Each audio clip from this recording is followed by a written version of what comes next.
Hola! Bienvenue sur le canal YouTube du Chat Masqué. Aujourd'hui, parce que c'est Halloween, je vais te raconter l'histoire du très courageux Calfoulemou. Écoute bien.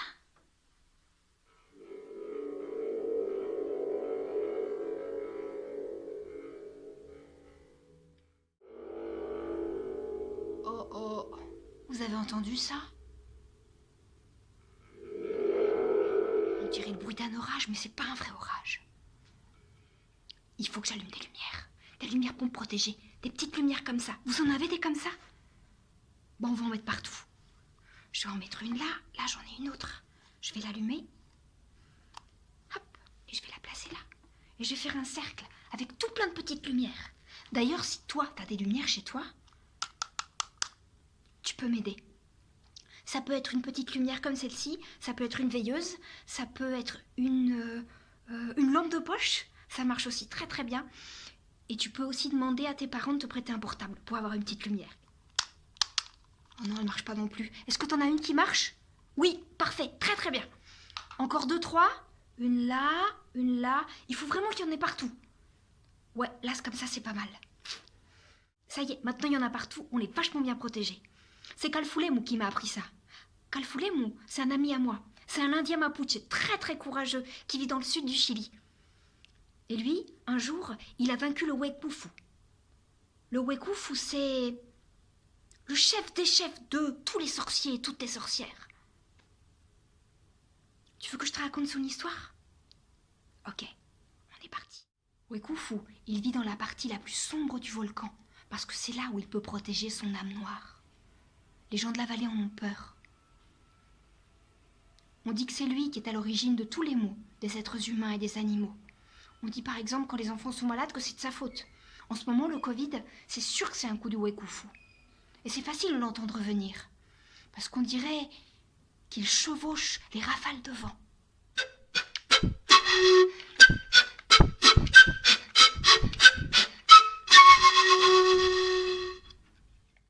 Dans la vallée, les gens, pour se protéger, ils lui laissent à l'entrée des maisons, dans des grandes jarres, de la titia, du moudaï. C'est un peu ici comme le cidre. Et le Wekufu, il en raffole. Il adore ça. Il boit sans raison, c'est sa boisson préférée. D'ailleurs, il attend tous les ans que ce beau parfum remonte des jarres et aille le réveiller là-haut dans son volcan.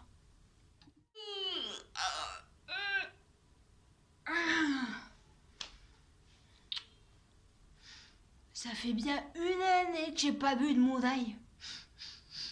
Oh, bon, ça y est. Je crois qu'ils ont préparé ma boisson préférée. Je peux le sentir là, je peux le sentir tous les ans. Ils le font tous les ans, j'adore.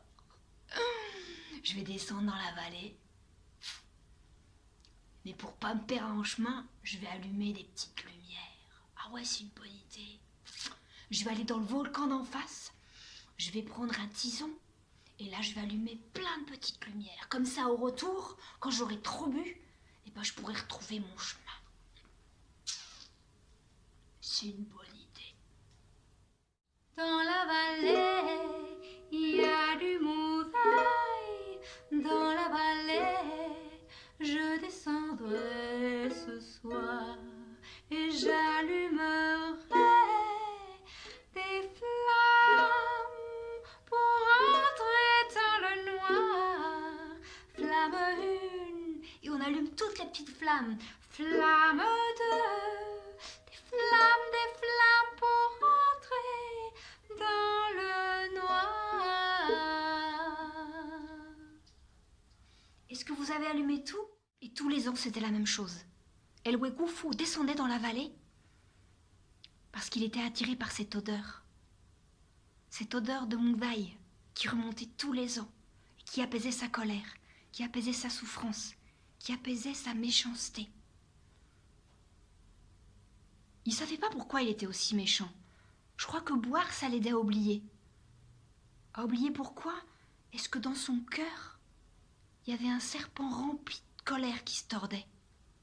Pourtant, il se souvenait, lui, quand il était petit. Il était gentil.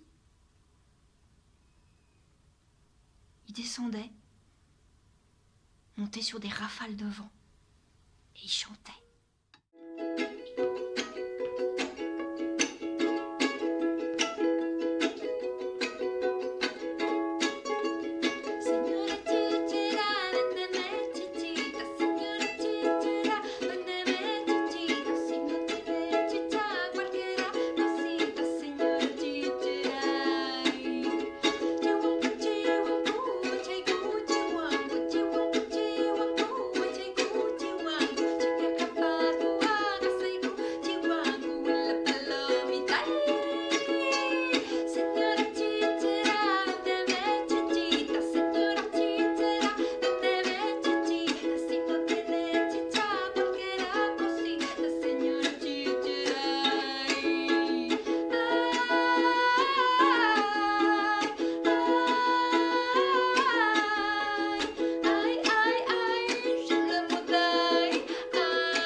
chansons que chantait Wekufu quand il était sous, ça faisait rire les enfants. Et le Wekufu, il adorait entendre le rire des enfants. Parce que ça faisait comme des petites gouttes d'eau cristalline qui tombaient au fond de son cœur pour le purifier. Et c'est là qu'il se souvenait que quand il était enfant, lui aussi il était gentil. Lui aussi il était bon. Il se demandait pourquoi est-ce que je suis devenu méchant? Ah mais ouais, c'est à cause de ma mère. C'est un serpent géant qui vit dans les profondeurs de la mer. Et quand elle bouge, ça fait trembler la terre. Et mon père, c'est un démon. Ouais, c'est pour ça que je suis méchant. J'aurais bien aimé être gentil, mais je peux rien faire contre ma nature. Je suis méchant. Et tous les ans, le Wekufu descendait dans la vallée. Tous les ans, il se mettait à pleurer en pensant à son père et sa mère. Parce qu'il n'arrivait pas à être autre chose que méchant. Et tous les ans, il remontait en oubliant d'éteindre ses petites lumières. Elles restaient longtemps dans la vallée. Et elles s'éteignaient une à une. Est-ce que tu veux bien éteindre les petites lumières qu'on allumait tout à l'heure? Avec les premières pluies de l'automne? Une à une, hop, elles s'éteignaient. Et Wekufu remontait dans le volcan, passait l'hiver. Il dormait là, tout l'été. Et tous les ans, ça recommençait. Mais le Wekufu devenait de plus en plus méchant, de plus en plus bête. Il avait du mal à se souvenir qu'il avait été un enfant un jour, qu'il avait été gentil un jour. Et une année, le printemps a tardé à s'installer. Il a plu beaucoup plus que d'habitude et beaucoup plus longtemps. Et le Wekufu, au fond de son volcan terré, était furieux. Pourquoi est-ce qu'il tarde tant? Je sens rien du tout. C'est le printemps. Il devrait déjà avoir préparé le moudaï pour moi. Je comprends pas. Je comprends pas. Je suis énervée. Comment ça se fait qu'il est pas prêt? Le moudaï, qu'est-ce que je vais boire? J'ai soif! Vous m'entendez, les humains? J'ai soif! Le Wekufu tournait en rond dans sa caverne. Il était furieux. Il était en colère. Alors il s'est mis à taper du pied. Il s'est mis à envoyer des pierres, des rochers, de la lave. Il voulait son moudaï, mais il avait beau s'agiter, il avait beau taper du pied, il avait beau envoyer des cendres, de la lave, du feu. Il n'y avait rien à faire, rien ne venait. Il était tellement en colère qu'il a planté ses doigts fourchus dans la terre et il a fait pourrir toutes les récoltes. Cette année-là, les hommes ont eu faim, ils ont eu peur. Il y avait bien des gens qui essayaient de se dresser contre lui, ils essayaient de remonter la montagne. Mais le Wekufu envoyait de la cendre dans leurs yeux et ils retournaient aveugles dans leur foyer. Personne n'osait s'élever contre le Wekufu. Il était bien trop fort, bien trop méchant cette année-là. Et l'année suivante, les gens se sont réunis un petit peu avant le début du printemps pour savoir ce qu'ils allaient faire, comment ils allaient se débarrasser du Wekufu. Alors, ils se sont installés dans une grande maison qu'on appelle une ruka. Et là, tous ensemble, ils ont décidé de ce qu'ils allaient faire. Est-ce que toi, t'as des idées? Parce que tout le monde parlait, en même temps, et on n'entendait pas grand-chose. Je voudrais bien savoir, toi, comment est-ce que tu ferais pour te débarrasser de ce sorcier-là? Ouais, c'est une bonne idée, je trouve. Mais c'est pas un peu dangereux? Oui, parce qu'il faut que je te raconte, c'est une idée que quelqu'un a eue. Il y a quelqu'un qui s'est dit, bah voilà, il aime tellement boire que ce qu'on pourrait faire, c'est mettre dans la boisson quelque chose de très très amer. Comme ça lui passerait l'envie de boire complètement. Ça, moi, je trouvais que c'était plutôt une bonne idée, mais il y a des gens qui se sont dit que non. Qu'il aimait tellement boire qu'il avait une addiction à la boisson. Et je ne sais pas si vous avez déjà vu des gens, quand on leur enlève ce qu'ils aiment le plus, ils deviennent vraiment méchants. Et ils avaient peur de ça, que le Wekufu au lieu de s'en aller et d'arrêter de boire, qui s'en prennent aux êtres humains. Parce que c'est un sorcier et il a des pouvoirs énormes. On ne peut pas s'en débarrasser comme ça. Et il aurait pu se venger. Il aurait pu, au lieu de faire pourrir les plantations de pommes de terre, s'en prendre aux animaux, les tuer, ou s'en prendre même aux enfants. Non, c'était pas une bonne idée. Faut qu'on réfléchisse à autre chose. C'est un sorcier, alors on peut pas utiliser la magie contre lui, ça marchera pas. Il saura comment la contrer, il faut qu'on trouve autre chose. Le battre avec un bâton magique. Je sais pas si ça va marcher, hein, même avec un bâton magique. Bah oui, c'est un sorcier, il va s'en rendre compte. Oui, parce qu'on aurait pu faire ça. On aurait pu faire beaucoup de moudailles pour l'attirer, se cacher derrière les maisons ou derrière les buissons, et au moment où il arrive, tout le monde se jette sur lui, on l'attrape, on le tape, et il revient plus jamais. C'est un peu violent, hein, je trouve, comme idée. Et puis je sais pas si ça va marcher.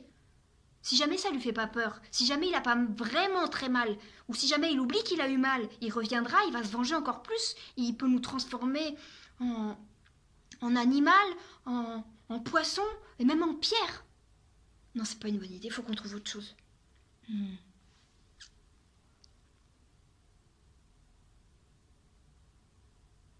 Vous avez pas d'idée? Je pensais à Calfoulet, moi, à son idée. Vous voulez que je vous la dise? Calfoulet, moi, à cette époque-là, il était petit. Il devait avoir, je sais pas, entre 11 et 13 ans. Je me souviens plus très bien. Et lui, il a eu une idée. Il a dit, moi, j'ai pas la solution. Mais je pense que si on choisit quelque chose, une idée où il y a de la violence va engendrer la violence. On va jamais s'en sortir. On va jamais s'en débarrasser. Moi, j'ai peut-être une idée. On peut peut-être se rassembler, collaborer, être tous ensemble pour s'en débarrasser. Mais à voix basse, parce que vous entendez, ça s'agite là-haut dans la montagne. Alors si on se regroupe tous ensemble, qu'on demande l'aide de tout le monde, pas seulement des êtres humains, mais de tous les êtres vivants, des esprits qui nous protègent aussi, des animaux protecteurs de nos familles, de nos forêts, de nos campagnes, peut-être que tous ensemble, on va trouver la solution. Alors, tout le monde est parti vers son animal protecteur. Les gens qui habitaient près de la forêt, par exemple, ont parlé aux esprits de la forêt, à l'esprit des arbres de la forêt, parce que ce sont les plus sages, parce que leur racine est profondément ancrée dans la terre, et ils ont une connaissance du monde qui est immense, aussi grande que l'ombre qu'ils peuvent nous donner en été avec leurs branches. Ceux qui habitaient dans la montagne, par exemple, ils ont été parlés aux pumas. Ceux qui habitaient plus haut dans les hauts plateaux, aux condors. Ceux qui habitaient près des mers, aux dauphins. Et là, tous ensemble, ils sont revenus avec des idées. Mais celui qui a eu la meilleure idée, c'est l'araucaria. Un arbre immense qui vit dans le sud du Chili et de l'Argentine. Et lui, il a eu une idée. Wekoufu, il a besoin de ces petites lumières pour venir. Mais si on lui enlève, il ne retrouvera jamais son chemin. Il ne reviendra plus jamais ici. C'est ça l'idée. On va lui ôter ces petites lumières. C'était une excellente idée. Alors les gens se sont regroupés et ils ont discuté de comment ils allaient faire. Ils se sont dit qu'ils allaient faire beaucoup de moudailles cette année, le meilleur qui soit. Et pendant que Wekoufu serait occupé à boire, les gens iraient dans la forêt retirer les petites lumières. Comme ça, il ne pourrait jamais plus retrouver son chemin. Et il ne reviendrait jamais plus dans la vallée. Ça, c'était une excellente idée. Alors, ils se sont mis tous ensemble. Ils ont tous collaboré. Ceux qui faisaient le moudaille, ceux qui se cachaient dans la forêt, et le vent aussi. Une fois que tout était prêt, il s'est mis à souffler, loin, haut et fort, vers le sommet du volcan. Oh, ça sent bon. Oh, ça sent bon le moudaille. Mais qu'est-ce que j'ai eu raison de les maltraiter, mais ça marche trop bien. La prochaine fois, je vais tout faire pourrir. Oh, il a l'air délicieux ce moudaille. Hé Tchelou, hé Oui, hé faut que je vous dise, Chelouve, c'est le voisin de Wekufu. C'est celui qui vit dans le volcan. Un grand géant. C'est moi! Wekufu! Hé! Ouais, je vais descendre! Tu me prêtes un tison? Oui, c'est pour allumer mes petites lumières. Comment? Que je te ramène un enfant? Pour le dîner? Ouais, ok. Celui-là, là, il te plaît? Ouais. Comment? Trop petit? Ah. Derrière, celui-là, là. Il est trop grand. Oh, t'es difficile aussi. Et elle, là? Tu digères pas les blondes? Oh, je vais trouver. Il y en a plein, je vais trouver. Et là, il est descendu dans la vallée. Heureux, content. En chantant.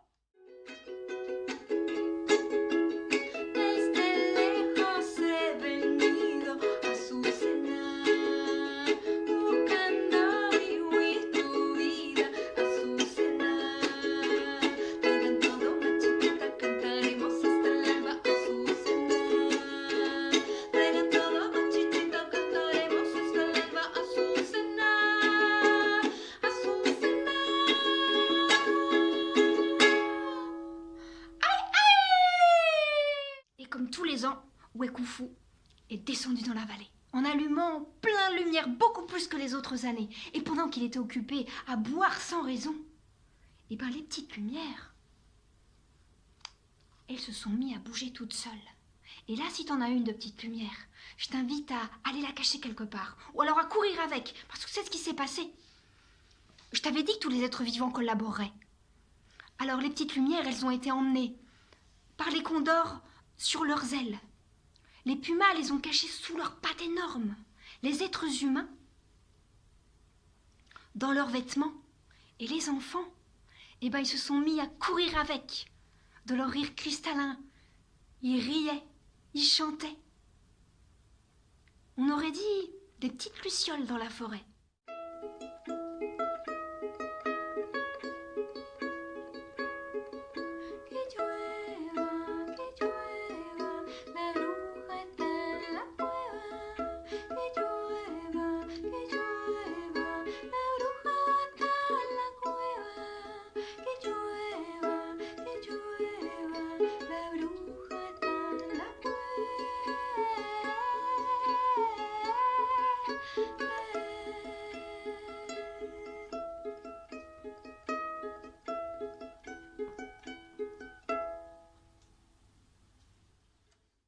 Même les poissons ont collaboré.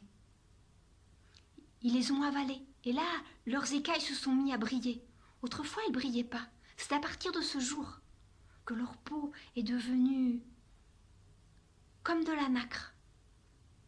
Et Wekufu, tellement occupé à boire, s'est pas rendu compte que les lumières bougeaient dans tous les sens. Une fois qu'il a eu fini la dernière jarre, il s'est retourné pour rentrer chez lui, et là... Oh!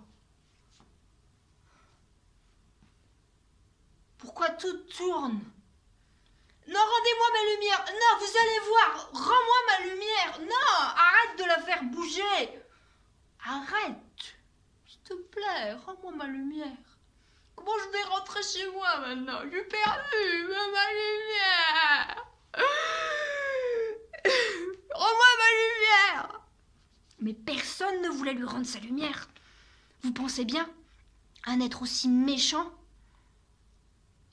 Il y a un être, cependant, qui a eu pitié de lui. C'est l'Araucaria. Mais il lui a pas rendu ses lumières. Il l'a juste guidé avec ses petites branches pour qu'il retourne cuver tout son moudaï à l'intérieur du volcan. Quand tu t'approches près du volcan, tu peux l'entendre ronfler. Il dort encore, Wekufu. Et s'il se réveille, il pourra jamais plus redescendre dans la vallée.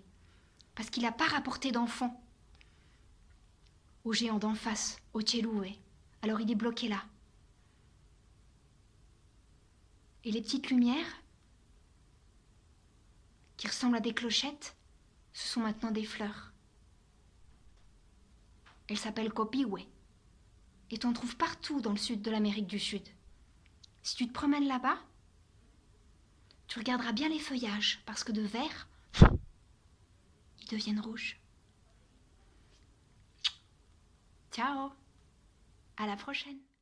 Je voudrais finir cette histoire par une petite chanson. C'est une surprise, mais on va la faire ensemble. Moi, je vais commencer, et après, je laisserai un moment où toi, tu pourras chanter, tu pourras dire quelque chose, tu pourras crier, tu pourras chuchoter, tu pourras faire une histoire avec tes mains, avec tes pieds, avec ce que tu veux.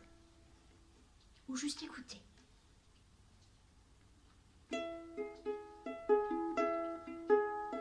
Sorcier, j'ai plus peur de toi. Sorcier, c'était la dernière fois. Tous ensemble, tu vois bien, on est plus fort que toi.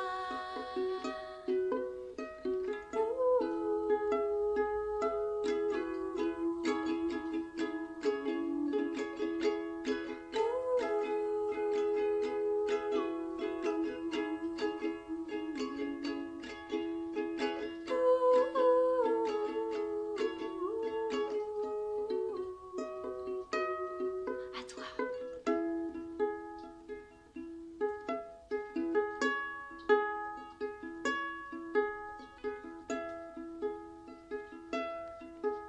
Excellent.